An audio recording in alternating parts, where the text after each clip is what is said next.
Sir, Mekedatu அணைனா என்ன? தமிழ்நாடு கர்நாடகா பார்டர்ல காவிரி ஆறு வரப்போ அது ஒரு குறுகிய இடத்துல, அதாவது கார்ஜ்னு சொல்லுவாங்க. அது பேர் மேகதாடு கார்ஜ். மேகதாடு ஏன் இப்ப ஃபேமஸ்னா, கர்நாடக அரசு மேகதாடு அந்த இடத்துல ஒரு டேம் கட்ட போறோம் நாங்க அப்படின்னு கிட்டத்தட்ட ஒரு 50 வருஷமா சொல்லிட்டு இருக்காங்க. இப்ப கொஞ்சம் தீவிரமா சொல்றாங்க. அவங்க ஊர்ல டேம் கட்டுறதுல நமக்கு என்ன பிரச்சனை? தமிழ்நாட்டுல 8 கோடி மக்கள் இருக்கிறாங்க. இந்த 8 கோடி மக்கள்ல கிட்டத்தட்ட 5.5 கோடி மக்கள் காவிரி நம்பி இருக்கிறாங்க. அதுல கிட்டத்தட்ட 40 லட்சம் விவசாயிகள்.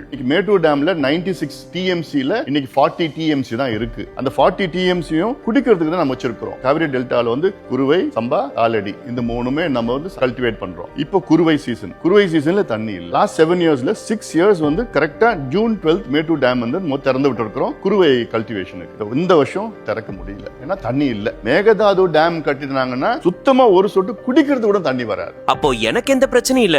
எனக்கு என்ன பிரச்சனை, எனக்கு என்ன பாதிப்பு? நீங்க கோயம்புத்தூர்ல இருக்கலாம், கன்னியாகுமரியில இருக்கலாம், பாண்டிச்சேரியில இருக்கலாம், எங்க வேணா இருக்கலாம், சென்னையில கூட இருக்கலாம். இயற்கை கொடுத்த மிகப்பெரிய வரம் என்பது காவிரி டெல்டா. ஆயிரம் ஆண்டுகள் நமக்கு இதற்கு முன்பு உணவு அளித்தது. இனி ஆயிரம் ஆண்டுகள் நம் வருங்கால சந்ததியினருக்கு அந்த மண் உணவளிக்க வேண்டும். இப்போ அதுல திடீர்னு ஒரு டேம் கட்டணும்னா உங்களுக்கு உணவு கிடைக்காது, ஃபுட் செக்யூரிட்டி பிரச்சனை வரும். அது இல்லாம குடிநீர் இல்லாம இருக்க முடியாது. சென்னையில குடிநீர் பிரச்சனைனா காவேரி, மதுரையில குடிநீர் பிரச்சனைனா காவேரி, சேலம், திருச்சி, டெல்டா எல்லா இடத்துலயும் காவிரியை நம்பி தான் நம்ம இருக்கிறோம். அது இல்லாம இப்போ யூஎன்ல climate change, global warming, super El Niño effect எல்லாம் சொல்லிட்டு இருக்காங்க. This year is going to be one of the warmest years and we are going to have a severe water shortage. இந்த காவிரினால மிகப்பெரிய அளவுல நமக்கு பாதிப்பு இருக்கு. குறிப்பா இளைஞர்கள் நீங்க பாதிக்கப்படுவீங்க.